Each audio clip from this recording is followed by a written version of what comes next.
Have you ever found yourself in the proverbial between a rock and a hard place, where all your options are limited, where it seems like nothing I do is going to work out well for me? It feels like a crisis, and it could indeed be a pretty significant crisis. You know, it could be a health crisis, it could be a financial one, it could be a relational one, but you find yourself with no good options. And you think, what am I going to do?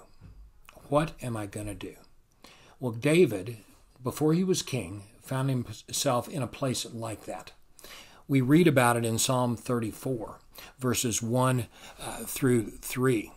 And here's what David says when he was in between that rock and a hard place where things were not working out for him.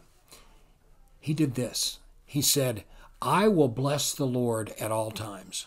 His praise shall continually be in my mouth. My soul makes its boast in the Lord. Let the humble hear it and be glad. O magnify the Lord with me, and let us exalt his name together. David was in a situation where he couldn't go back to home. His life was in danger from King Saul. And he was in a place called Gath with King Abimelech, and they were Philistines who hated him. And he was very much in a difficult situation. His life was in crisis. And what he chose to do, which seems very counterintuitive, was in the midst of crisis, he worshiped. He blessed the Lord. He praised the Lord. He said, let the humble do the same thing.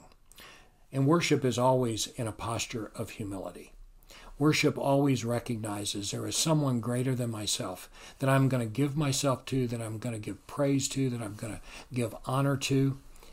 And what King David does in this crisis is he worships.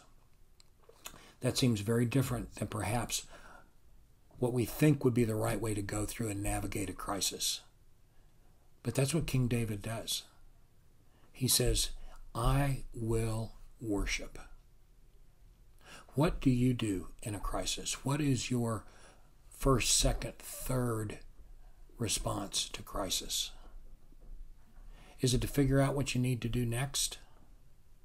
Or is it to humble yourself and worship God? What does worship look like for you in crisis? Because whatever it looks like, that's one of the ways that we need to express ourselves in the midst of crisis. So I encourage us, in the midst of these difficult days, when it seems like our country is in crisis, our personal lives may be in crisis, our finances may be in crisis, our relationships may be in crisis. Likely some of those things are true. Maybe all of those things are true for you. But the right way to respond is to remember who God is, to never forget his benefits, and to worship him, to humble ourselves before him and say, I will bless the Lord. I will bless the Lord at all times.